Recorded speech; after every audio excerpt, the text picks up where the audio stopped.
Okay, ಇನ್ನು ಅಶ್ವಥ್ ನಾರಾಯಣ ಅವರು ಕೂಡ ಈ ವಿಚಾರದಲ್ಲಿ ಮಾತನಾಡಿದ್ದಾರೆ. ಏನ್ ಹೇಳಿದ್ದಾರೆ ನೋಡೋಣ.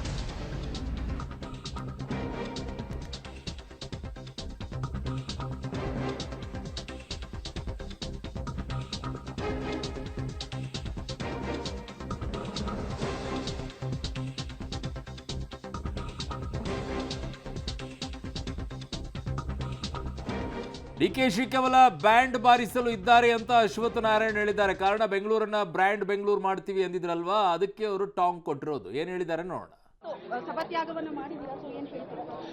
ಒಂದು ಕೇವಲ ರಾಜಕೀಯ ಮಾಡೋದ್ರಲ್ಲಿ ನಿಸೀಮರು ಸನ್ಮಾನ್ಯ ಸಿದ್ದರಾಮಯ್ಯನವರು ಬರೀ ಹಾಗೆತನ, ದ್ವೇಷ, ವೈಮನಸ್ಸು ಇದನ್ನು ಬೆಳೆಸೋದ್ರಲ್ಲಿ ಬೇರೆ ದ್ವೇಷ ಬೆಳೆಸೋದು, ಒಂದು ಒಕ್ಕೂಟ ವ್ಯವಸ್ಥೆಗೆ ಬಿಕ್ಕಟ್ಟನ್ನು ತರೋದ್ರಲ್ಲಿ ನಿಸೀಮರು ಸಿದ್ದರಾಮಯ್ಯ. ತೆರಿಗೆ ಅನ್ಯಾಯದ ಬಗ್ಗೆ ಪ್ರಸ್ತಾಪ ಮಾಡಿದಕ್ಕೆ ಬಿಜೆಪಿ ಅವರಿಗೆ ಇಷ್ಟೊಂದು ಆಕ್ರೋಶನ ಆಗಿದೆ.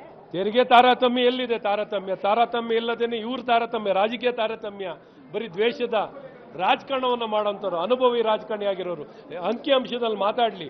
ಈಗ UPA ಸರ್ಕಾರದಲ್ಲಿ ಮತ್ತು ಈ ಸರ್ಕಾರದಲ್ಲಿ ಅವಧಿಯಲ್ಲಿ 2.5 ಪಟ್ಟು ಹೆಚ್ಚು ಹಣ ಸಿಕ್ಕಿರೋದು ಕರ್ನಾಟಕಕ್ಕೆ. ಹಾಗೆ ಈ ಸಿದ್ದರಾಮಯ್ಯನವ್ರ ಲೆಕ್ಕದಲ್ಲಿ ಈಗ ಹಣ ಹೆಚ್ಚಾಗಿ ಸಿಕ್ಕಿದೆ ಕೇಂದ್ರದಿಂದ.